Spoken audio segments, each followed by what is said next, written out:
الشیطان اللعین الرجیم بسم اللہ الرحمن الرحیم الحمدللہ رب العالمین والصلاة والسلام تحیت والاکرام علی سیدنا و نبینا و حبیب الہ العالمین المخاطب طٰہٰ و یاسین الذین سمی فی السماء بأحمد وفی الارض بأبی القاسم محمد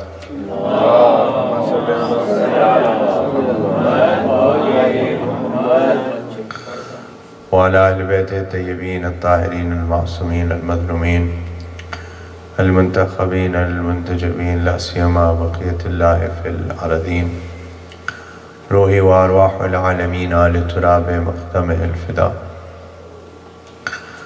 واللعنة الدائمة الباقية على أعدائهم ومنكر فضائلهم وغاصب حقوقهم أجمعين أما بعد فقد قال الله سبحانه تبارك وتعالى في محكم كتابه ومتقن خطابه بسم الله الرحمن الرحيم إن الذين آمنوا وعملوا الصالحات أولئك هم خير البرية صلوات پڑھیں محمد وآل محمد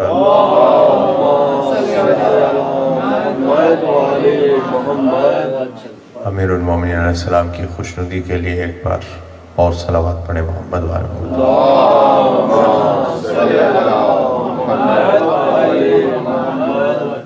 اور تعجیل ظہور ماہ زمانہ کے لیے تیسری بار بلندر صلوات پڑھیں محمد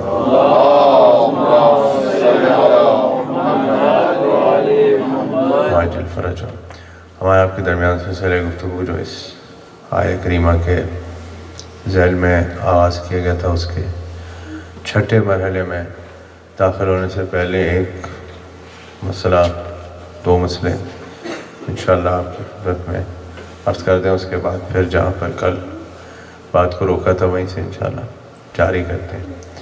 ایک مسئلہ جو ہے وہ نماز جماعت سے متعلق تو لوگوں نے پوچھا تو سوچا کہ اسے جو ہے وہ سب کے سامنے بیان کر دیا جائے، اور وہ یہ ہے کہ جب جماعت سے نماز پڑھ رہے ہوں تو پہلی 2 رکعت کے اندر جو ہے وہ خاموش رہنا ہوتا ہے۔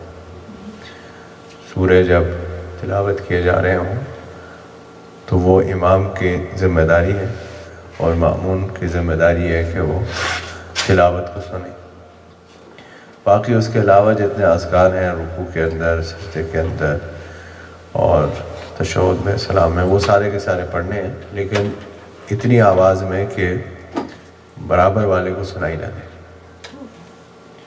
یہ شرط ہے، اگر کہ جو دوسرے آدمی ڈسٹرب ہوگا تو نماز کے اوپر حرف آئے گا، لہٰذا اسے ان اذکار کو بھی خاموشی سے پڑھنا ہے۔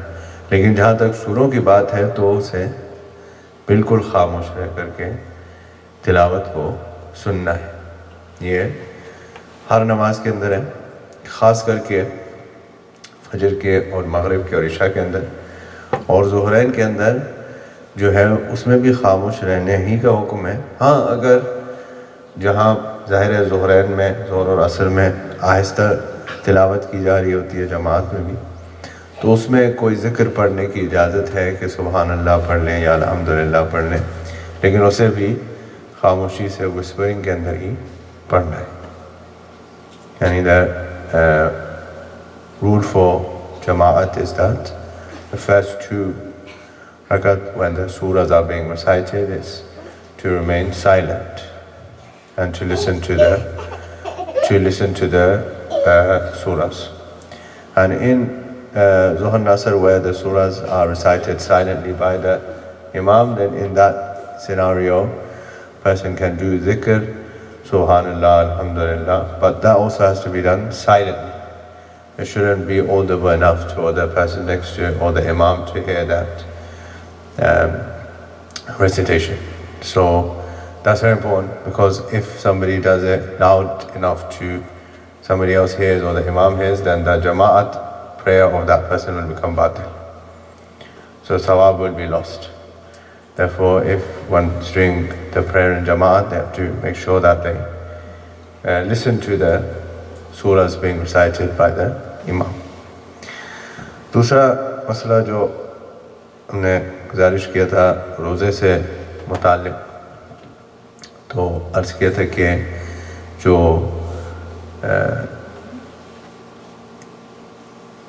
چیزیں ہیں کہ جس سے روزہ انسان کا باطل ہو جاتا ہے، کھانے پینے کے علاوہ جو ہے وہ اگر حلق کے اندر بہت سارا غبار ڈسٹ جو ہے وہ جائے تو اس کو یہ بھی عمدن اگر کسی کا سہون یا مجبوراً چلا جاتا ہے تو اس سے روزہ باطل نہیں ہوتا، لیکن انٹینشنلی اگر ایسا کوئی کرے گا تو اس کا روزہ باطل ہو جائے گا۔ ظاہر ہے آج کل تو ویسے بھی ماسک کا زمانہ ہے، تو اس چیز کا ظاہر ہے کہ اگر کہیں پہ خدشہ ہو کہ بہت زیادہ دھواں یا بہت زیادہ کوئی ڈسٹ جو ہے وہ حلق میں چلی جائے گی تو اس میں ضروری ہے کہ روزے کے اندر اس چیز کو جانے سے روکنے کی جتنی حد الامکان کوشش کر سکتے ہیں اس کو کیا جائے کہ اس سے روزہ جو ہے وہ ہر حرف نہ آئے۔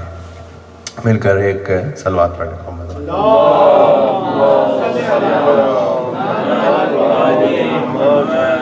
سلسلہ گفتگو ہمارا اس آیہ کریمہ کے ذیل میں اپنے چھٹے مرحلے میں داخل ہو رہا ہے، جس میں آیت اور اس کے حوالے سے جتنی گزارشات کی گئی ہیں یقیناً آپ کے اذہان عالیہ میں ہوں گی۔ ارشاد ہو رہا ہے کہ وہ لوگ کہ جو ایمان لاتے ہیں اور نیک اعمال کرتے ہیں وہی اللہ کے نزدیک خیر البریہ ہے، یعنی اس تمام خلقت کے اوپر انہیں فضیلت حاصل ہے جو ایمان اور نیک اعمال کرتے ہیں۔ اور اس آیت کے ذیل میں اس کے اسباب نزول میں اس کے بعد حضور نے کیا فرمایا اور ایمان کیا ہے، نیک اعمال کیا ہیں اور ان دونوں کی اہمیت کیا ہے، یہ سب آپ کی خدمت میں گزارش کیا جا چکا۔ تو بات کو تسلسل دینے کا آگے بڑھانے کے لیے کل میں نے گفتگو کو یہاں پر روکا تھا کہ انسان وہ ہے کہ جو تمام خلقت میں بہترین اور افضل ہے اور اشرف ہے، اور اگر وہ اپنے مقام کو پہچان لے تو پھر اسے کسی چیز کی طلب کرنے کی، خواہش کرنے کی ضرورت نہیں ہے، بلکہ چیزیں اس کی خواہش کریں، کیونکہ وہ اشرف ہے، چونکہ وہ اشرف ہے، چونکہ وہ بہتر ہے، سب سے برتر ہے، تو وہ دوسری چیزیں اس کی خواہش کریں بجائے اس کے کہ وہ بھی کسی بھی چیز کی خواہش کریں۔ تو عزیزو، جب میں نے آپ کی خدمت میں یہ گزارش کیا کہ جنت جیسی چیز کی بھی انسان کو خواہش نہیں کرنی چاہیے کہ انسان افضل ہے اور جنت مفضول ہے،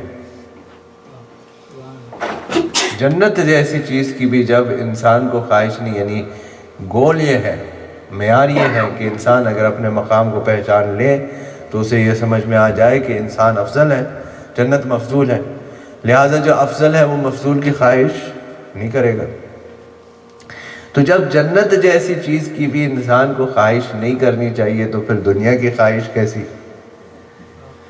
پھر دنیا کی یعنی اگر انسان اپنے مقام کو پہچان لے تو یہ جان لے کہ یہ دنیا میں جو کچھ بھی ہے اسے اللہ نے انسانوں کے مسخر کرنے کے لیے پیدا کیا ہے، انسانوں کے اختیار میں دیا ہے کہ یہ سارا کا سارا تمہارے لیے ہے، لیکن اس کے لیے شرط یہ ہے کہ تم اپنے مقام کو پہچان لو، تم اپنے مقام کو پہچان لو۔ اگر انسان اپنے مقام کو پہچان لے، اپنے یعنی انسان کے اندر کیا صلاحیت ہے، کیا طاقت ہے، کیا فضیلت ہے، اس چیز کو اگر انسان پہچان لے تو پھر وہ یہ جان لے گا کہ یہ خواہش نہیں بلکہ یہ سب کے سب اس کے تابع ہو جائیں گے۔ یہ میں عام انسانوں کی بات کر رہا ہوں۔ لوگ پریشان ہوتے ہیں کہ ہم اگر کوئی فضائل پڑھ دیتے ہیں معصومین علیہ السلام کے متعلق کہ مثلا معصوم نے یہ کر دیا، معصوم نے وہ کر دیا، اس پر لوگ پریشان ہو جاتے ہیں۔ میں آپ سے عرض یہ کر رہا ہوں کہ معصوم تو بہت بڑی بات ہے، عام انسان کے اندر یہ صلاحیت ہے کہ وہ انسان زمین کو مسخر اپنے مطابق کر سکتا ہے، شرط یہ ہے کہ وہ اپنے مقام کو پہچان لے، شرط یہ ہے کہ وہ اگر اپنے مقام کو پہچان لے تو یہ تو کوئی بات ہی نہیں ہے۔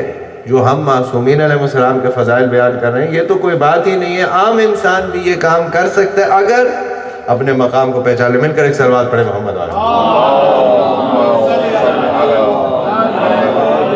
اس کی شرط کیا ہے؟ اس کی شرط یہ ہے کہ ایمان بھی چاہیے اور نیک اعمال بھی چاہیے. اور اس میں ظاہری بات ہے کہ اس ایمان کے راستے میں، نیک اعمال کے راستے میں مشکلات ہوں گی. یہ آسان راستہ نہیں ہوگا. یہ پھولوں کے اور ہاروں کے سے سجا ہوا راستہ نہیں ہوگا. یہ خاردار راستہ ہوگا. اس پر چلنا خاردار راستہ ہوگا. انسان زخمی بھی ہوگا. اس اعتبار سے انسان زخمی بھی ہوگا. اس کے اوپر مشکلات کا نزول بھی ہوگا. مصیبتیں بھی آئیں گی. لیکن جو کوئی بھی ان مصیبتوں اور مشکلات کو پار کرتے ہوئے منزل تک پہنچ جائے، پھر وہ دیکھے گا کہ اس کا کیا اثر ہوگا. حضرت سلمان فارس کے رہنے والے، آج کے دور میں بھی فارس سے لے کے مدینہ کا بہت دور، بہت لمبا فاصلہ ہے، جبکہ وہ ڈائریکٹ نہیں آئے. حضرت سلمان فارس کے رہنے والے ہیں اور ڈائریکٹ نہیں آئے. ان کے گھر میں اور ان کے جو باپ تھے وہ یہ آگ کا جو آتش پرستی، جو اس کو ایران میں جو مذہب تھا اس زمانے میں کہ آگ کی پوجا کرتے تھے. آگ بھڑک رہی تھی، وہ 1000 سال سے وہ آگ بھڑکائی جاتی تھی. تو اس کے انچارج تھے ان کے باپ. لیکن ہمیشہ سے، اور امام صادق علیہ السلام کی حدیث ہے، صلوات پڑھیں، کہ جہاں اللہ محفوظ رکھنا چاہتا ہے کسی کو، تو ایسے گھر میں پیدا ہونے والے بھی، حضرت سلمان نے کبھی زندگی میں ایک دن بھی شرک نہیں کیا. امام صادق علیہ السلام فرماتے ہیں کہ آپ نے کبھی بھی ایک دن بھی شرک نہیں کیا. یعنی آپ اس گھر میں پیدا ہوئے لیکن اس کے باوجود آپ نے اس چیز کو قبول نہیں کیا. اور آپ کی والدہ جو ہے وہ پھولوں کے گلدستے بناتی تھی. یہ بات ذہن میں رکھیے ہوئے آگے جا کے سے کام لینے. آپ کے باپ جو تھے وہ انچارج تھے اس عبادت گاہ کے، کہ جہاں پر وہ آگ کو بھڑکایا جاتا تھا. اور آپ کی والدہ گلدستے، پھولوں کے گلدستے بناتے. تو آپ جو ہے وہ حضرت سلمان بچپن سے ہی اس چیز سے کہ یہ خدا نہیں ہو سکتا، یہ عبادت کے لائق نہیں ہو سکتا.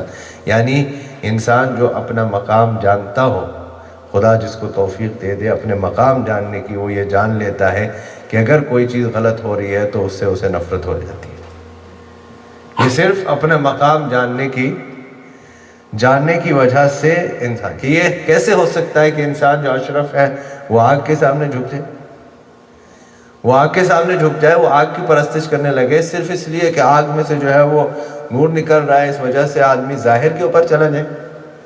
یہی تو غلطی ابلیس نے کی تھی.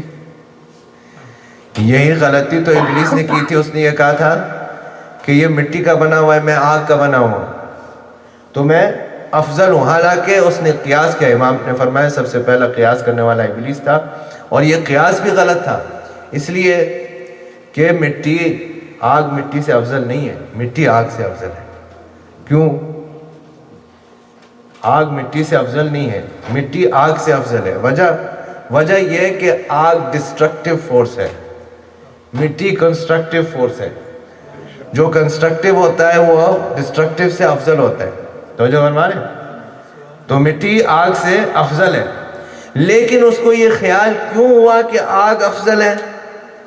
آگ کے نور کو دیکھ کے، مٹی کالی ہے، آگ نورانی ہے. یعنی وہ ظاہر کے اوپر گیا،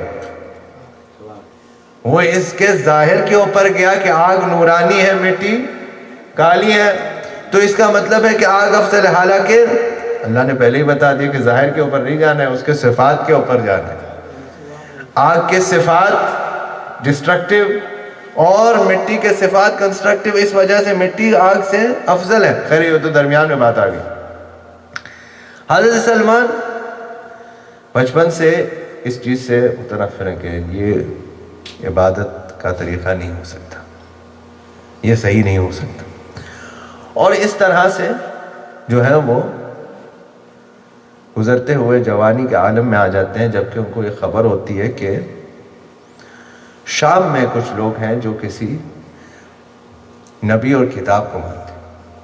تو وہ وہاں کسی نہ کسی طرح شام میں پہنچ جاتے ہیں، اور شام میں پہنچ کر کے ان کو پتہ چلتا ہے کہ یہاں پر جو ہیں وہ لوگ حضرت عیسیٰ کے ماننے والے کرسچنز ہیں، اور وہ وحدہ لا شریک اور حضرت عیسیٰ تک کو مان لیتے ہیں اور کرسچن ہو جاتے ہیں۔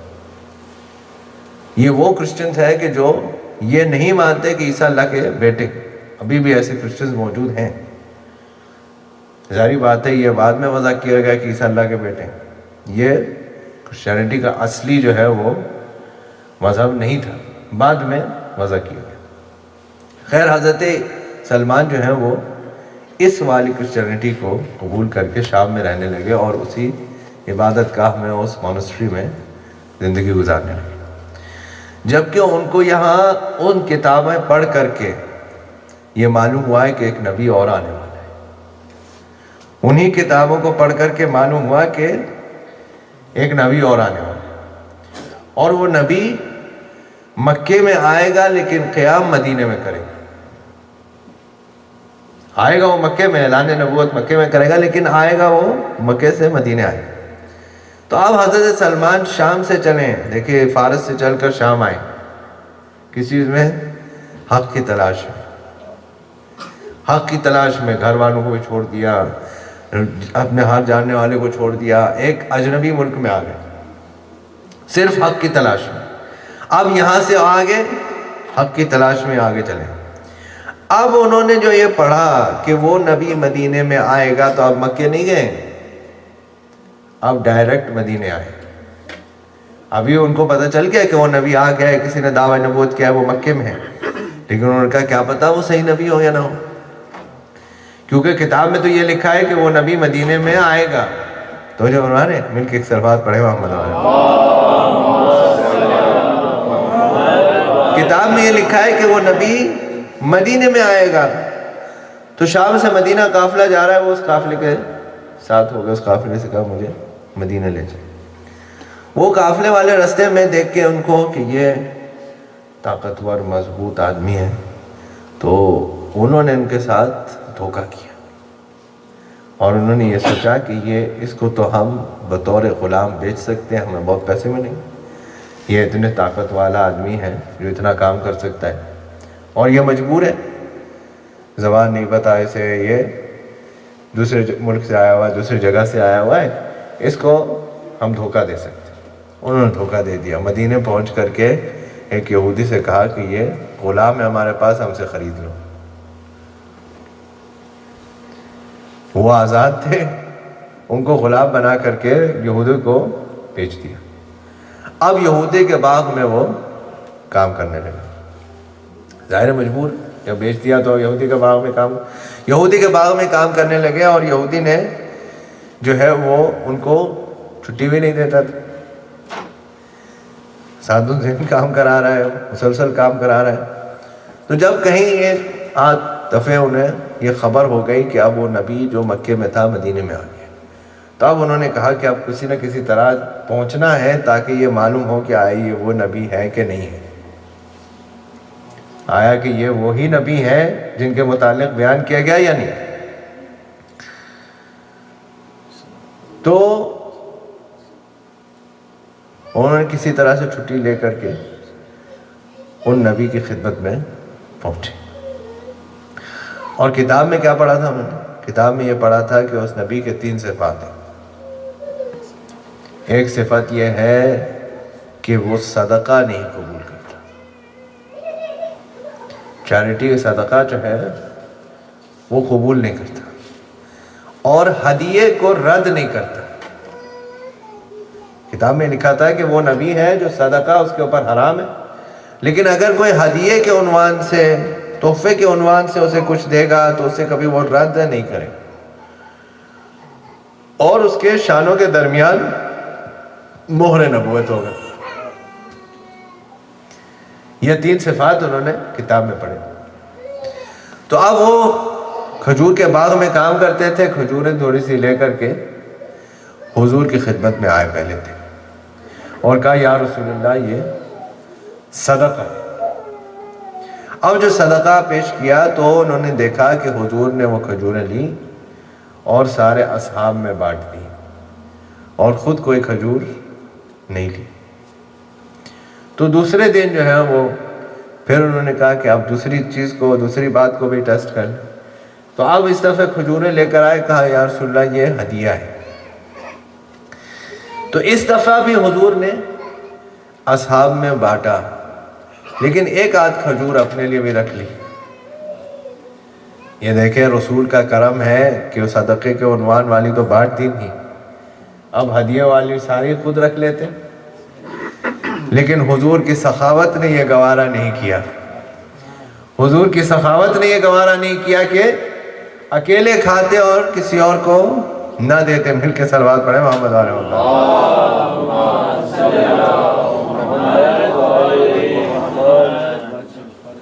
کہ یہ دو تو ٹیسٹ ہو گئے، تیسرا مہر نبوت کیسے معلوم ہو؟ تو جب حضور کھڑے ہوئے اور چلنے لگے تو اللہ نے ایک ہوا کو گزار دیا وہاں سے، اور حضرت سلمان نے یہ دیکھا کہ ابا آپ کی اٹھ گئی اور وہاں پر پیچھے آ کر مہر نبوت کا نشان بھی آپ نے دیکھ لیا. تو سلمان سے کہنے لگے رسول اللہ کیا دیکھ رہے ہو؟ کہا اگر مہر نبوت کا نشان دیکھنا تو پوچھ لیتے. مل کے صلوات پڑھے محمد علیہ.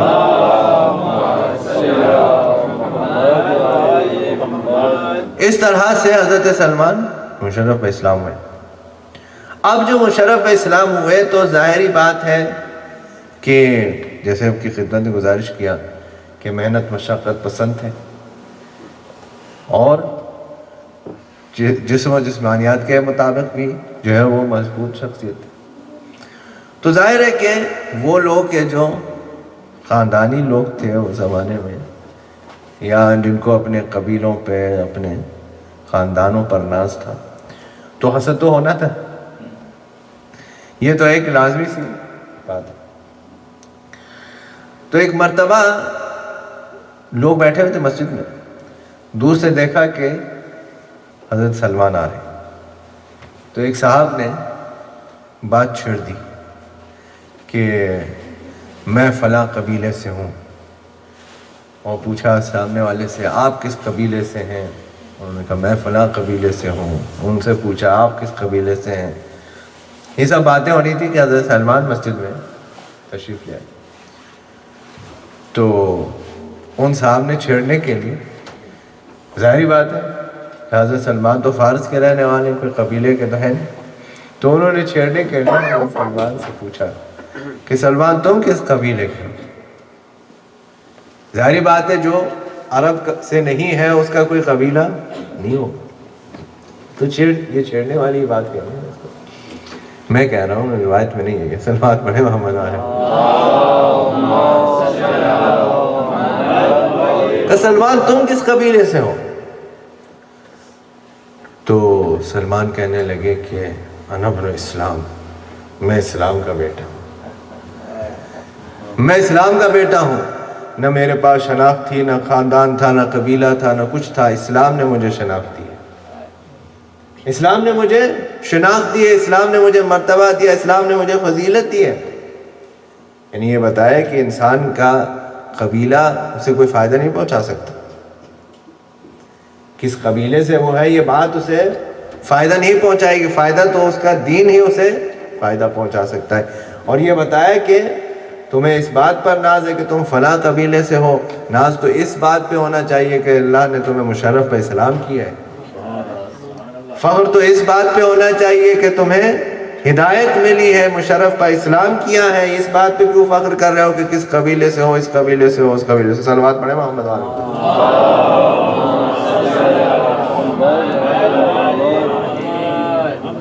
اور ظاہر ہے کہ اس طرح سے باتیں حضور کے زمانے میں ہوتی. خندق کی بات میں نے کی تھی آپ کی خدمت میں. تو چونکہ حضرت سلمان نے مشورہ دیا تو ظاہر انہوں نے ڈائریکشن دیا کہ کس طرح سے خندق کو کھودا جائے، کیسے ہوتا.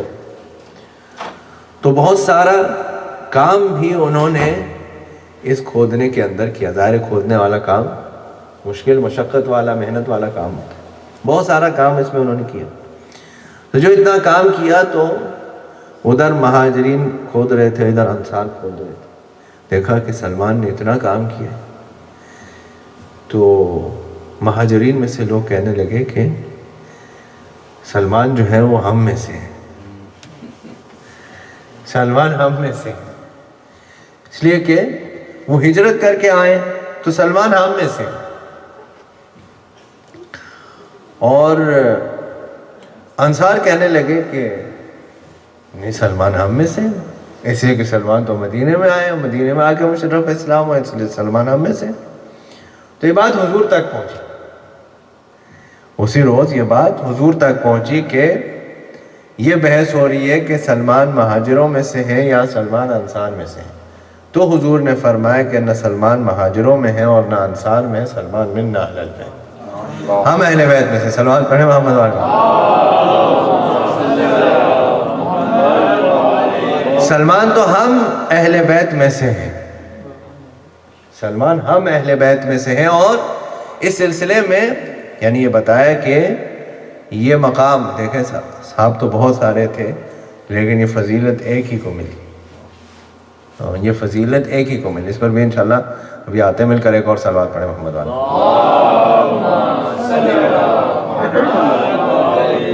کہ تدریجاً اللہ بتا رہا ہے کہ کس طرح سے انسان مقام پاتا ہے اپنا مقام پہچاننے کے بعد، اپنی ذات کو پہچاننے کے بعد۔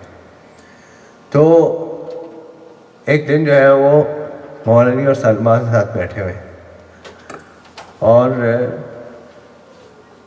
کھجوریں کھا رہے ہیں، تو مولا علی اپنے کھجور کی گٹھلی بھی سلمان کے سامنے رکھی، تو بہت سارا ڈھیر ہو گیا۔ تو مولا نے کہا سلمان بہت زیادہ کھجوریں کھا لی۔ اگر کسی کو لگتا ہے کہ مثلاً جو ہے وہ دین میں جو ہے وہ صرف سیریس باتیں ہیں تو اس بات کو بھی دیکھنی چاہیے، ہاں کہ دین میں مزاح ہے، ہاں تمیز دار والا مزاح ہو، ہاں تہذیب کے دائرے میں رہ کر کے مزاح تو مزاح ہے۔ ایسا نہیں ہے کہ دین میں جو ہے وہ صرف جو ہے وہ سیریس باتیں ہیں تو مزاح نہیں ہے، نہیں مزاح کی گنجائش ہے، مگر ہاں تہذیب کے دائرے میں رہتے ہیں۔ تو مولا علی کہنے لگے سلمان سے کہ سلمان نے بہت کھجوریں کھائی۔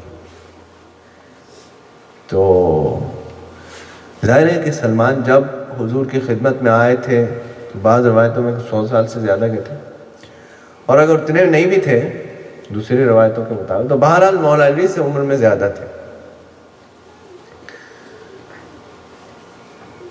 تو سلمان کہنے لگے کہ مولا آپ میرے ساتھ مذاق کر رہے ہیں، آپ میرے ساتھ مذاق کر رہے ہیں، میں آپ سے بڑا ہوں۔ مولا سے کہنے لگے آپ میرے ساتھ مذاق کر رہے ہیں، میں آپ سے بڑا ہوں، آپ کو میرا لحاظ کرنا چاہیے۔ تو صلوات پڑھتے ہوئے آگے تشریف لے آئے۔ اللہم صلی علی محمد وآل محمد۔ ایک بار اور صلوات پڑھیں محمد۔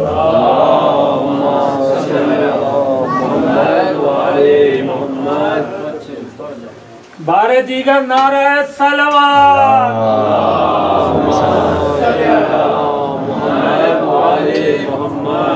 بر محمد و آل محمد بلند تر صلوات۔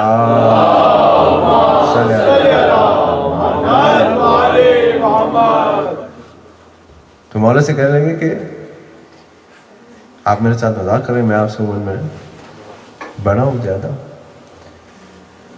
تو مولا نے کہا کہ کتنے بڑے ہو، کتنے بڑے ہو؟ تو گزارش کیا تھا آپ کی خدمت میں پہلے کہ سلمان کی والدہ جو ہے وہ پھولوں کے گلدستے بناتی ہیں، ہم نے اسی لیے یہ بات کی تھی کہ آگے سے کام لیں، پھولوں کے گلدستے بناتی ہیں۔ تو مولا نے کہا سلمان سے کہ کیا تمہیں یاد ہے کہ ایک مرتبہ بچپن میں تمہاری ماں نے تمہیں جنگل میں بھیجا تھا پھول جمع کرنے کے لیے؟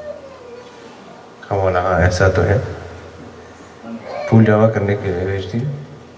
کہا پھر ایک دفعہ تم وہاں پھول جمع کر رہے تھے کہ اچانک سے ایک شیر آ گیا، اچانک سے وہاں شیر آ گیا، تو پھر کیا ہوا؟ مولا نے کہا کہ پھر کیا ہوا؟ کہا پھر میں سمجھا کہ آج تو میں گیا۔ ظاہری بات ہے آدمی اکیلا تنہا شیر جنگل میں ہو وہاں شیر آ جائے تو آدمی یہی سوچے گا کہ آج تو خاتمہ ہے، بچنے کا کوئی امکان نہیں ہے۔ کہا پھر کیا ہوا؟ کہا پھر ایک جوان آیا، اس جوان نے شیر سے لڑ کر کے اور شیر کو بھگا دیا۔ کہا پھر کیا ہوا؟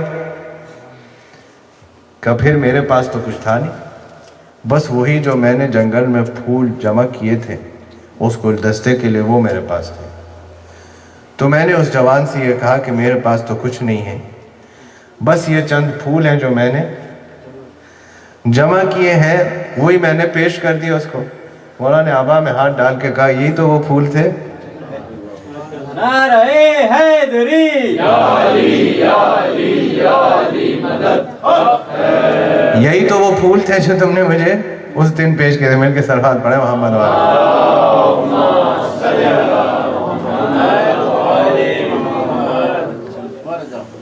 یعنی انسان اگر اپنے مقام کو جانی تو، میں نے اس لیے آپ کی ابتدا میں گزارش کی تھی کہ وہ اہل بیت کے فضائل تو بہت آگے کی بات ہے، عام انسان مقام پا سکتا ہے اگر اپنی ویلیو کو پہچانے، اگر اپنی اصلی قدر و قیمت کو جان لے، تب وہ اس مقام تک پہنچ سکتا ہے کہ جو انسان کو اللہ نے عطا کیا ہے شرائط کے ساتھ۔ یعنی یہ صلاحیت رکھیے کہ ہر انسان اس مقام تک پہنچ سکتا ہے اگر یہ راستے کو اپنائے۔ مل کر ایک اور صلوات پڑھیں محمد والا۔ یہ شرائط کے ساتھ کیوں؟ اس لیے کہ قرآن نے کہا کہ لَقَدْ خَلَقْنَا الْإِنسَانَ فِي أَحْسَنِ تَقْوِيمٍ، ہم نے انسان کو بہترین تقویم کے اندر خلق کیا، یعنی اس کے اندر یہ صلاحیت رکھی ہے۔ ثُمَّ رَدَدْنَاهُ أَسْفَلَ سَافِلِينَ، پھر اسے بالکل پستی میں گرا دیا۔ إِلَّا الَّذِينَ آمَنُوا وَعَمِلُوا الصَّالِحَاتِ، سوائے ان کے کہ جو ایمان لائے اور نیک اعمال۔ یعنی صلاحیت ہر انسان کے اندر ہے اس عظیم مرتبے تک پہنچنے کی، لیکن اس کا راستہ ایک ہی ہے۔ اس صلاحیت سے کو حاصل کر کے اس مقام تک پہنچنے کا راستہ ایک ہی ہے، وہ ہے ایمان اور نیک اعمال کے ذریعے سے، اس کے بغیر اس سے بلندی تک انسان نہیں پہنچ سکتا۔ ہاں جو اس راستے پہ چلے گا پھر اس کے اندر یہ صلاحیت ہے کہ وہ اس بلندی تک، اس مقام تک کہ جو انسان کے لیے اللہ نے بنایا اس تک پہنچ سکتا ہے۔ مل کر صلوات پڑھیں۔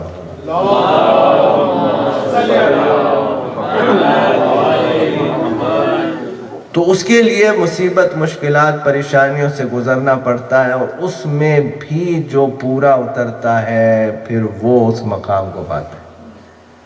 دیکھیں حضور کے زمانے میں تو پھر سمجھ لیجئے کہ آسان زمانہ ہے، اب بعد پیغمبر کیا ہوگا وہ مشکلات کا دور، بعد پیغمبر کیا ہوگا مشکلات کا دور۔ اس زمانے میں اور اس وقت پر اور اس جگہ پر اور اس موقع پر جو اپنے ایمان کو بچا سکتا ہے پھر وہ اس سے بلند مرتبے تک پہنچ سکتا ہے۔ مولا علی کے گھر کے سامنے 3 اصحاب کھڑے ہیں اور علی علیہ السلام کو ان کے امامے سے کھینچ کر گھر سے مسجد میں لایا جائے۔ یہ منظر کسی بھی شخص کے لیے کہ جو امام کا چاہنے والا ہے، علی کا جانے والا ہے، علی کا جانے سارے دیکھنا مصیبت ہے، مشکل ہے۔ اس میں یہ 3 کی باتیں ہو رہی ہیں اور ان باتوں سے یہ اندازہ لگایا جائے کہ یہ وہ لوگ ہیں جو ایمان کے سب سے بلند مرتبے پر فائز ہیں، ان کا یہ حال ہے تو باقیوں کا کیا ہوگا۔ اور یہی ساری بات کا خلاصہ ہے کہ جب مصیبت، مشکلات، پریشانی سے آدمی گزرے اور اس میں بھی ایمان کی حفاظت کر سکے تو پھر اسے وہ صلاحیت تک پہنچ سکتا ہے کہ جو اللہ نے اس کے لیے رکھی ہے۔ کہ یہ منظر دیکھ کر کے حضرت مقداد یہ کہنے لگے، ان کا ذکر انشاءاللہ آئے گا اندر، حضرت مقداد یہ کہنے لگے کہ اگر میرے پاس تلوار ہوتی تو میں اپنے مولا کا دفاع کرتا اور ایسا ہونے نہیں دیتا۔ تو حضرت ابو ذر کہنے لگے کہ مقداد کیا کہہ رہے ہو؟ مقداد کیا کہہ رہے ہو؟ علی کے پاس ذوالفقار ہے، ان کو تمہارے تلوار کی کیا ضرورت؟ علی کے پاس تو ذوالفقار ہے، ان کو تمہاری تلوار کی کیا ضرورت؟ ہاں اب وہ ذوالفقار کا استعمال کیوں نہیں کرتے یہ مجھے نہیں معلوم۔ تو سلمان کہنے لگے ابو ذر کیا کہہ رہے ہو؟ کیا امام وقت کو مشورہ دینا چاہتے ہو؟ کیا امام وقت کو مشورہ دینا چاہتے ہو؟ علی جو کر رہے ہیں وہ حکم خدا سے کر رہے ہیں۔ بے شک علی جو کچھ بھی کر رہے ہیں یہ میں نے کہہ دیا، آپ نے سن لیا۔ ایسی مصیبت کے عالم میں جو اپنے ایمان کی حفاظت کرے اس کو سلمان کہتے ہیں۔ مل کے سلوات پڑھیں محمد علیہ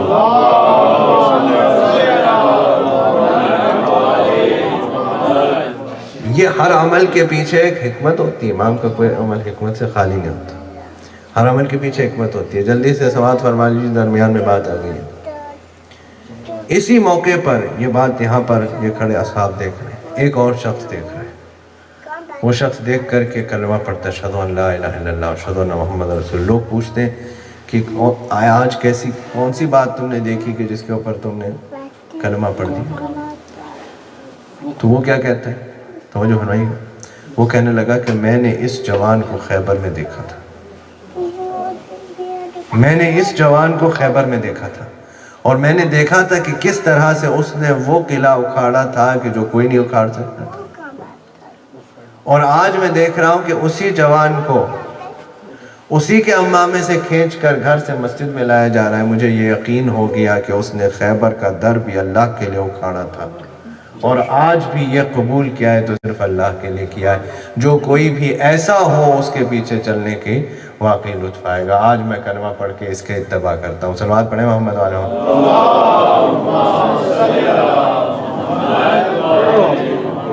یہ بات آ گئی تو تیسری بات کر کے اس بات کو مکمل کر کے پھر آگے بڑھتا ہوں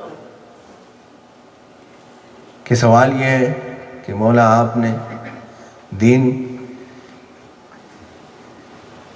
میں آپ کو اللہ نے مرتبہ دیا تھا، مقام دیا تھا، رسول نے اعلان غدیر کر دیا تھا، پھر دوسرے لوگ آ گئے اور آپ نے اپنے حق کے لیے کچھ بھی نہیں کیا۔ تو ایک مشہور واقعہ ہے جو یقیناً آپ سب نے سنا ہوا کہ دوسری خلافت کے زمانے میں دو عورتیں آئیں اور ایک بچے پہ لڑ رہی تھی۔ مشہور بات ہے، آپ لوگوں نے سنی۔ دونوں کا یہ دعویٰ تھا کہ یہ بچہ میرا ہے۔ دونوں نے دعویٰ کیا کہ بچہ ایک ہے، دو عورتوں کا دعویٰ ہے کہ بچہ میرا ہے۔ ظاہر ہے ڈی این اے کا زمانہ نہیں، یہ ٹیسٹ کر کے بتا دے کہ کس کا بچہ ہے۔ تو خلافت کے پاس لایا گیا کہ بھئی یہ اس کو حل کیا جائے۔ انہوں نے کہا کہ بھئی اس کا حل تو علی کے علاوہ کوئی اور نہیں کر سکتا۔ کہا علی کو بلا لو، جو فیصلہ وہ دے دیں اس کو مان لیں۔ مولا کو بلایا گیا۔ مولا نے قمبر سے کہا کہ ذوالفقار لاؤ بچہ کے دو ٹکڑے کر دیں۔ مولا نے کہا قمبر سے کہ تلوار لاؤ، دو ٹکڑے کر دیتے ہیں بچہ، آدھا آدھا دے دیں۔ تو ایک دم سے ایک نے کہا کہ بچہ میرا نہیں۔ جیسے ہی مولا نے یہ کہا، ایک عورت نے کہا کہ بچہ میرا نہیں ہے۔ مولا نے کہا جو منع کر رہی ہے اسی کو دو۔ مولا نے کہا جو منع کر رہی ہے اسی کو دو۔ سارا دربار پریشان ہے کہ مولا وہ کہہ رہی ہے میرا بچہ میرا نہیں ہے، آپ کہہ رہے ہیں اسی کو دو۔ کہا کہ سن لو، اللہ نے ماں کی فطرت میں یہ رکھا ہے، اللہ نے ماں کی فطرت میں یہ رکھا ہے کہ وہ یہ تو دیکھ سکتی ہے کہ اس کا بچہ کسی اور کے پاس چلا جائے، لیکن اس کے سامنے اس کے بچے کو قتل کر دیا جائے یہ نہیں دیکھ سکتی۔ واقعہ تو یہاں ختم ہو گیا، میں نے اس کو کیوں سنایا ہے؟ عزیزان محترم، اسلام بھی علی کا بچہ تھا۔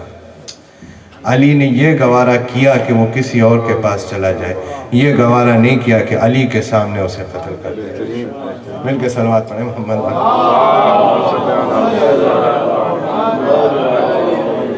علی نے یہ گوارا کیا کہ وہ کسی اور کے پاس چلا جائے، لیکن یہ گوارا نہیں کیا کہ علی کے سامنے اس بچے کو قتل کر دیا جائے، اس لیے کہ یہ بات بھی معلوم ہے کہ جوان ہو کر وہ بچہ میرے پاس آئے گا، جوان ہو کر وہ بچہ میرے پاس آئے گا، لیکن کوئی یہ نہ کہہ سکے کہ علی نے خلافت کے لیے، حکومت کے لیے، دنیا کے لیے مسلمانوں کو کٹوا دیا، خون ریزی کروا دی، اسلام کی تباہی کر دی، دشمنوں کو موقع دے دیا. نہیں، میں ایسا نہیں ہونے دوں گا. اس کے لیے چاہے میرا حق جاتا ہو تو جائے، لیکن دین کی خاطر حق کو قربان کر دیا دین کے تحفظ کے لیے. اور یہ اصول بتایا ہے کہ جو نبی کا سچا جانشین ہوگا وہ کبھی بھی اپنے حق کی طرف توجہ نہیں دے گا، ہمیشہ دین کی خاطر کام کرے. چاہے اپنا حق جو ہے اس کا غصب ہو رہا ہو، چاہے اپنا حق قربان ہو رہا ہو، لیکن وہ ہمیشہ دین کی خاطر کام کرے گا کہ جس سے دین کے بقا ہو، جس سے لوگوں کی جان بچے، جس سے مسلمانوں کی تحفظ ہو. ایسا کام ہمیشہ وہ کرے گا. مل کے صلوات پڑھیں محمد علیہ وسلم. بس یہ تو درمیان میں بات آ گئی تھی. بات تو ہم حضرت سلمان پہ کر رہے تھے. ظاہر یہ بات آ گئی تھی تو میں نے سوچا اس کو عرض کر کہ اب جو حضور کے بعد کا زمانہ آیا تو اس نے بتایا اور اس نے ثابت کیا کہ در اصل کون صحابی کہلانے کے قابل ہے.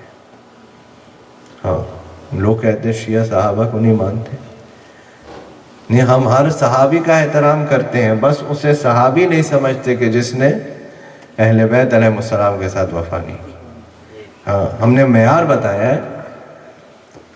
بتایا ہر ایک شخص کو صحابی نہیں مانیں گے. صحابی اسی کو مانتے ہیں، یعنی کسی صحابی کو برا نہیں کہتے، لیکن کسی برے کو صحابی بھی نہیں کہتے. کسی برے کو صحابی بھی نہیں کہتے. ہم نے بتا دیا کہ معیار یہ ہوگا کہ جس نے رسول کے بعد آل رسول کے ساتھ میں وفا کی اسے صحابی کہلائے. وہ صحابی کہلانے کا لائق ہے اور صحابی کہلانے کا قائل ہیں ہم اس کے کہ جو رسول کے بعد آل رسول کے ساتھ میں وفا کی. وہ مل کے صلوات پڑھ لیں محمد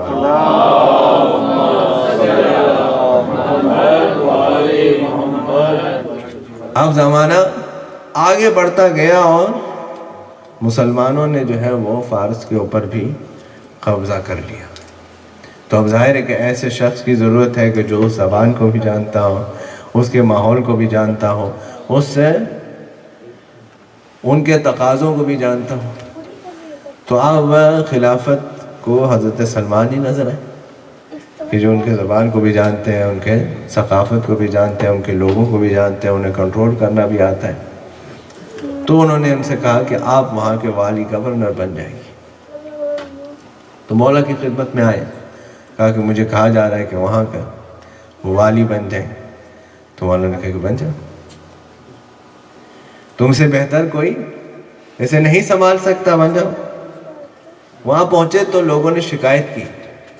دیکھیں انسان اپنا مقام پہچان لے. بات جہاں سے شروع کی ہوئی تسلسل ہوئی ہے، بات میں ذرا واقعات آ رہے ہیں لیکن تسلسل سی بات کا اپنا مقام جان لے تو کہاں تک پہنچ سکتا ہے.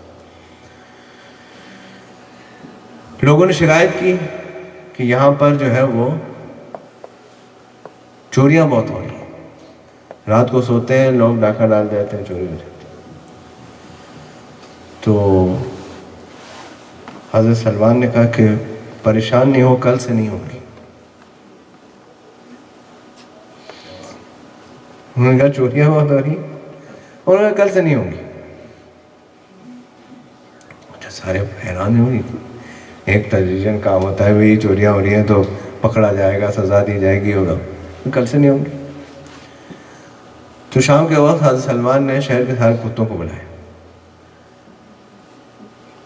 سارے کتوں کو بلایا کر کہا کہ جو بھی نظر آئے کہ کسی کے گھر میں جا رہا ہے اسے وہیں پر مار دو. صبح اٹھے تو دیکھا شہر میں جتنے چور نکلے تھے سب سڑک پہ پڑے ہوئے ملے. کتوں نے آگے بات دیا. جو کوئی اپنا مقام جان لے پھر تو کیا چیز ہے، پوری کائنات اس کے قدموں میں آ جائے گی. ہاں، پھر آیا کوئی کہہ رہا، حضرت سلمان سے کہہ رہا ہے کہ بڑا مسئلہ ہے، لوگ جو ہے وہ کم تول کر کے دیتے ہیں. لوگ کم تول کر کے دیتے ہیں. کہا پریشان نہیں ہو، کل سے نہیں ہوگا. کہ پھر لوگ پریشان ہو گئے کہ کم تول کر کے دیتے ہیں پورے شہر میں، کہہ رہے ہیں کہ کل سے نہیں ہوگا. آئے وہ بازار کا ایک دورہ لگا کے چلے گئے. دوسرے دن جس نے کم تولا وہی وزن جو ہے وہ اس کے آگے سر پر آ کر پڑا. پرانے زمانے میں جو ویٹ ہوتا تھا، آج کل تو بچوں کو تو سلوات پڑھے محمد اب تو الیکٹرک سکیلز آ گئے ہیں. پرانے زمانے میں جو ہوتا تھا وزن رکھا جاتا تھا، تو کہا وہی وزن اس کے سر پر، جو کم تولتا تھا وہی وزن اس کے سر پر آ کر لگ جاتا تھا. کہا وہی سب ٹھیک ہو گئے، چوریاں بھی بند ہو گئیں، لوگوں نے کم تولنا بھی، سب لوگ بڑے خوش ہیں. کہا یہ کون ہے؟ نبی امام نہیں ہے، یہ صرف وہ شخص ہے جو اپنے مقام کو جانتا ہے، جو اپنی انسانیت کے کمال تک پہنچ گیا صرف اس بات پر کہ اس نے اپنے مقام کو، اپنے اصلیت کو، جو اس کے اندر پوٹینشل ہے اس کو پہچان لیا کہ میں کہاں تک پہنچ سکتا ہوں. اس کو پہچان لیا تو اس مقام تک پہنچ گیا. کوئی نبی، کوئی امام نہیں. حضرت سلمان عام آدمی ہیں. عام سے مراد یہ کہ عام ماں باپ کے بچے ہیں، عام ماں باپ کے گھر میں پیدا ہوئے، صرف اپنے دین کی وجہ سے، اپنے ایمان عمل صالحات کی وجہ سے اس معاملے اور اس درجے تک پہنچے. اور صرف زندگی میں نہیں، موت تک میں. مولا سے پوچھا، مولا بتائیے کہ میری موت کب آئے گی؟ کہا کہ تعین تو نہیں ہو سکتا کہ موت کب آئے گی، تو صرف خدا کو معلوم، لیکن کچھ آثار بتا سکتا ہوں. کہا مولا کیا آثار ہیں؟ کہا قبرستان میں جانا، جس دن قبرستان میں جاؤ سلام کرو، سلام کا جواب سنائی دے جائے، سمجھ جانا کہ بس اب یہ آخری ہفتہ ہے. تو سلمان عادتاً ہر روز قبرستان میں جاتے ہیں، سلام کرتے ہیں عادت. ایک دن قبرستان میں گئے، سلام کیا تو جواب سنائی دے گیا. سمجھ گئے کہ اب یہ آخری دن آ گیا، زندگی آخری ہفتہ آ گیا، چند دنوں کی بات ہے. مدائن جو ہے دارالحکومت ہے جہاں پر آپ گورنر تھے. آخری ہفتہ گزر گیا، آپ دنیا سے چلے گئے. جو زیارتوں پہ جا چکے ہیں وہ مقام بھی ابھی وہاں رکھا ہوا ہے جہاں پر آپ کے جنازے کو لٹایا گیا تھا اور جہاں آپ دفن کیے. تو وہاں پر ساری تیاری کر کے بتا کے کہ بھی میں یہاں پر جو ہے میرا یہ انتظام کرنا اور باقی انتظام ہو جائے گا، سارا کا سارا کر کے لیٹ گئے وہاں. تو امام امیر المومنین اسلام تو مدینے میں اور وہ مدائن میں 1000 سے زیادہ کلومیٹر کا فاصلہ ہے. تو جیسی خبر ہوئی کہ سلمان کا انتقال ہو گیا، مولا بھی پہنچ گئے.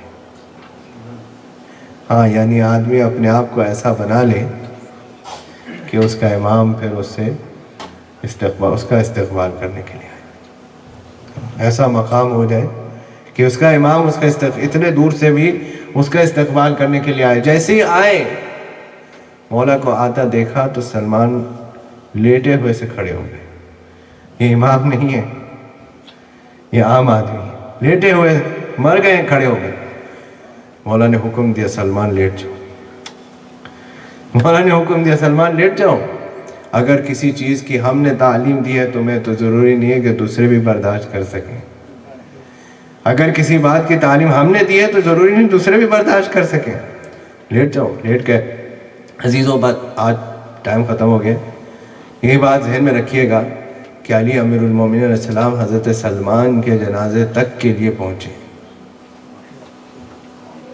ہاں اگر کوئی مقام ہے انسان کا تو یہ مقام ہے کہ انسان ایسا ہو کہ اس کا امام خود چل کر اس کے پاس آئے. اس کا امام خود اس کے پاس چل کر کے آئیے، بتائے کہ یہ ہے مقام، یہ ہے انسان کی صلاحیت، یہ اس مقام تک جا سکتا ہے، پہنچ سکتا ہے اگر وہ پہنچنا چاہے. کیسے؟ علی علیہ السلام کا اتباع کرنے کی وجہ سے، علی علیہ السلام کو جاننے کی، ان کی معرفت حاصل کرنے کی وجہ سے انسان اس مقام تک پہنچ سکتا ہے. تو جس کی معرفت حاصل کرنے کی وجہ سے انسان اس مقام تک پہنچ سکتا ہے، وہ خود کس مقام پر ہو؟ جس کی معرفت کی خاطر انسان اتنا بلند ہو سکتا ہے، وہ خود کس مقام پر ہوگا؟ وہ خود اس مقام پر ہوگا کہ جب اس دنیا میں آئے تو اعلان کرے قد افلح. یہیں سے کل بات شروع کریں گے. قد افلح المؤمنون، فلاح پا گئے مومنین. اور جب اس دنیا سے جائے تو اعلان کرے فزت ورب الکعبہ، اور یہ بتائے کہ یعنی میرے زندگی میں دنیا میں آنے والے پہلے دن بھی میں کامیابی کا اعلان کر رہا ہوں اور آخری دن بھی کامیابی کا اعلان کر کے جا رہا ہوں، یہ بتا رہا ہوں کہ میری زندگی میں کامیابی کے علاوہ اور کچھ نہیں ہے، میری زندگی میں کامیابی کے علاوہ اور کچھ نہیں ہے۔ چیزوں آج یہ 20 ماہ رمضان المبارک کا دن ہے کہ جس دن علی امیر المومنین صلی اللہ علیہ وسلم مصیبت میں گزرائے، اذیت میں گزرائے۔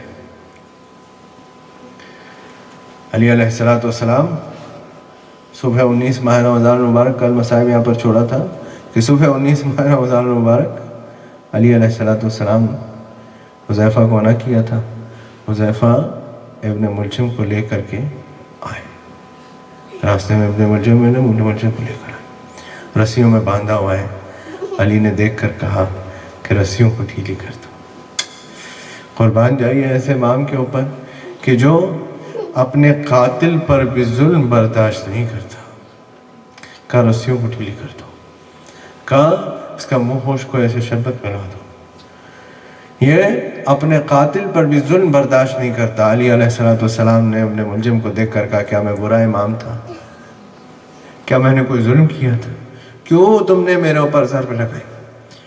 حسن مجتبیٰ علیہ السلام کو بلایا، فرمایا اگر میں زندہ رہا تو میں خود اس کے ساتھ فیصلہ کروں گا، لیکن اگر میں مر گیا تو صرف ایک ضرب لگانا، اس لیے کہ اس نے مجھے ایک ضرب لگائی تھی، اور ہاتھ پاؤں نہ کاٹنا، کیونکہ میں نے اپنے بھائی رسول خدا سے سنا ہے کہ ہاتھ پاؤں نہ کاٹے جائے چاہے سڑا ہوا کتا ہی کیوں نہ ہو۔ اجرکم من اللہ۔ علی امیر المومنین صلی اللہ علیہ وسلم، یہ 20 ماہ رمضان المبارک کا دن آ گیا، 20 ماہ رمضان المبارک کا دن آ گیا۔ اسبغ ابن رباطہ امام کے خواص میں سے ہیں، وہ اس دن امام کی زیارت کے لیے آئے۔ کسی نے پوچھا آپ سے کہ اسبغ یہ بتائیے کہ مولا کی کیا حالت ہے؟ کہا بس اتنا جان لو کہ مولا کے سر پر زرد پٹی بندھی ہوئی ہے، اور پٹی کے رنگ میں اور چہرے کے رنگ میں کوئی فرق نہیں کر سکتا، پٹی کے رنگ میں اور چہرے کے رنگ میں کوئی فرق نہیں کر سکتا۔ وہ اس دن 18 ماہ رمضان المبارک کو جو دودھ بچایا گیا تھا، طبیب کو بلایا گیا، جراح کو بلایا گیا، کہا کہ اب زہر اتنا پھیل چکا ہے کہ اب بچنے کا کوئی امکان نہیں ہے۔ ہاں اگر دودھ جو ہے وہ تناول کیا جائے تو اس سے کچھ اذیت میں کمی ہو جائے گی، اگر دودھ تناول کیا جائے تو اس سے کچھ اذیت میں کمی ہو جائے گی۔ ایک روایت میں یہاں تک ہے کہ کوفے کے بچے یتیم جمع ہوئے ہیں، کہا مولا کو ہمارا بھی دودھ دے دو، ان کی اذیت میں کمی ہو جائے۔ بس عزیزو، یہ 20 ماہ رمضان مبارک تھا۔ علی امیر المومنین صلی اللہ علیہ وسلم بستر پر لیٹے تو اٹھ کر کے بیتاب پریشان اس زہر کے اثر سے دوبارہ اٹھ کھڑے ہوئے اور کہا کہ میں یہ دیکھ رہا ہوں کہ ابن ملجم کو بہت زور اس کے رسیوں میں باندھا گیا ہے، کہا ان رسیوں کو ہلکا کر دو۔ اللہ یا علی، یہ 40 ہجری کا کوفہ ہے جہاں آپ کو جانوروں کے کھانے کا خیال ہے، جانوروں کے پانی کا خیال ہے، قاتل تک کے رسیوں میں ہونے کا خیال ہے۔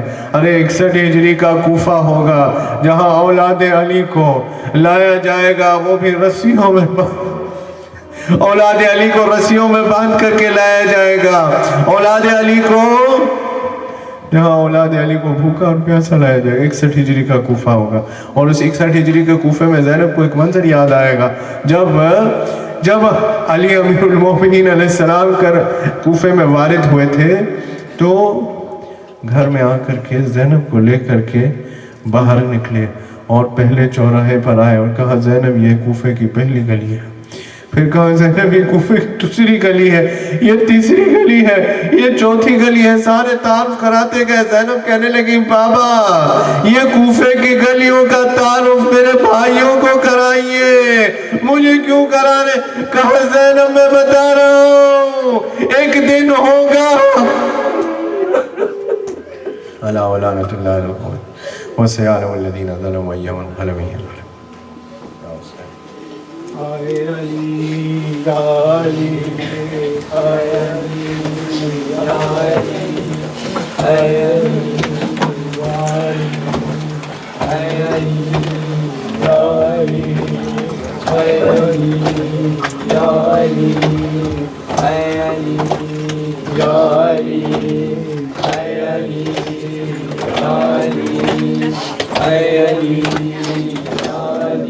کس نے یتیم زینب کلثوم کو کیا، کس نے یتیم زینب کلثوم کو کیا، کس نے یتیم زینب کلثوم کو کیا، کس نے یتیم زینب کلثوم کو کیا، کس نے یتیم زینب کلثوم کو کیا، کس نے یتیم زینب کلثوم جبریل کی سنی جو ہی آواز دل خراش، جبریل کی سنی جو ہی آواز دل خراش، جبریل کی سنی جو ہی آواز دل خراش، بیتاب ہو کے بیویاں کرنے لگی بکا، کس نے یتیم زینب کلثوم کو کیا، کس نے یتیم زینب کلثوم کو کیا، کس نے یتیم زینب کلثوم کو کیا، کس نے یتیم زینب کلثوم کو کیا۔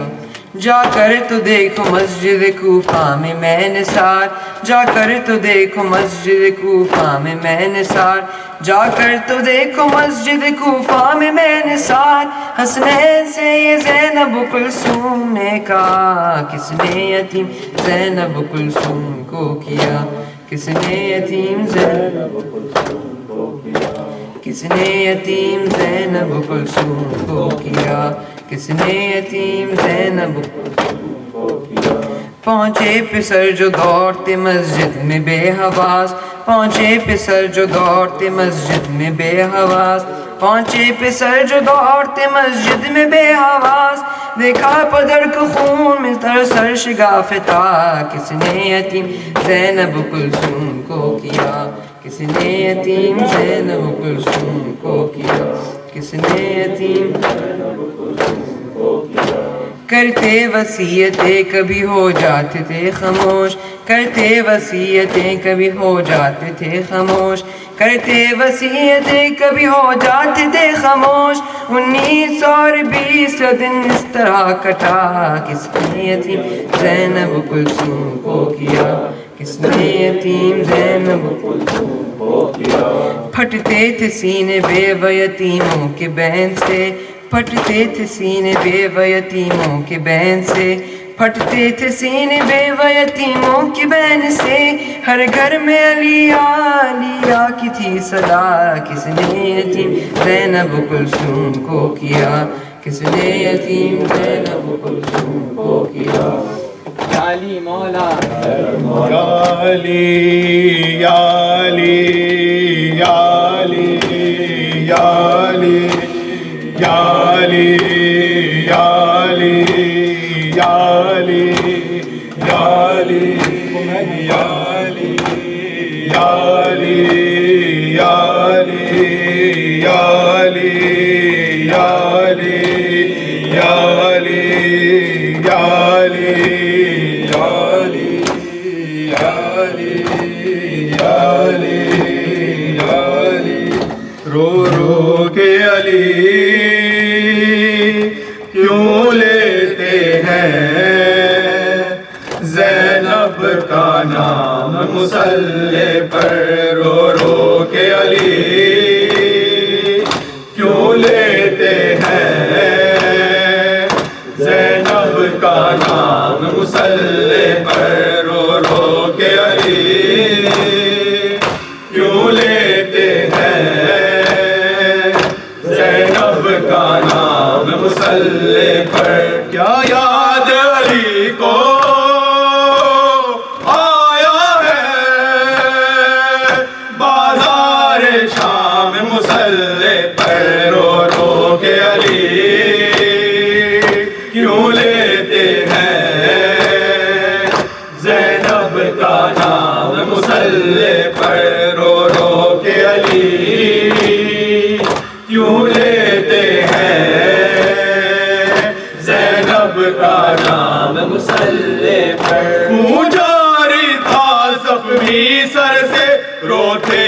نمازی صف میں کھڑے خون جاری تھا زخمی سر سے روتے تھے نمازی صف میں کھڑے کس طرح حسن نے رو رو کر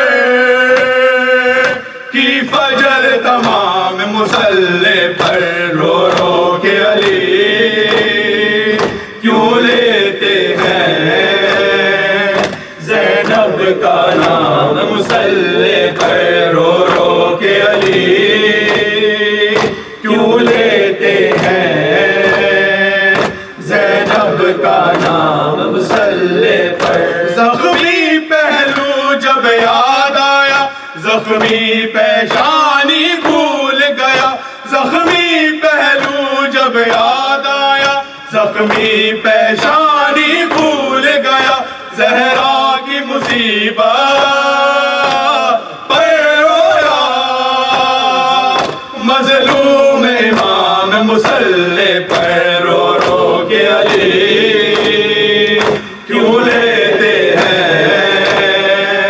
زینب کا نام مصلی حیدر مولا یا علی مولا حیدر مولا علی مولا حیدر مولا علی مولا حیدر مولا علی مولا حیدر مولا علی مولا حیدر مولا علی مولا حیدر مولا علی مولا حیدر مولا علی مولا حیدر مولا علی مولا حیدر مولا علی مولا حیدر مولا علی مولا اللهم صل علی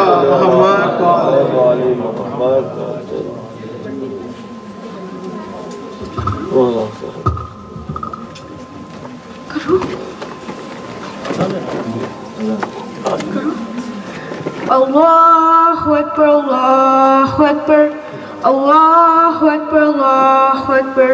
Ashhadu an la ilaha illallah.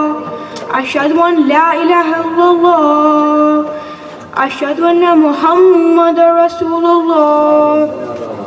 Ashhadu anna Muhammadar Rasulullah. أشهد أن أمير المؤمنين وإمام المتقين علي ولي الله وسير رسول الله وخليفته بلا فصل. أشهد أن أمير المؤمنين وإمام المتقين علي حجة الله. حي على الصلاة حي على الصلاة حي على الفلاح حي على الفلاح حي على خير العمل حي على خير العمل. الله أكبر الله أكبر لا إله إلا الله.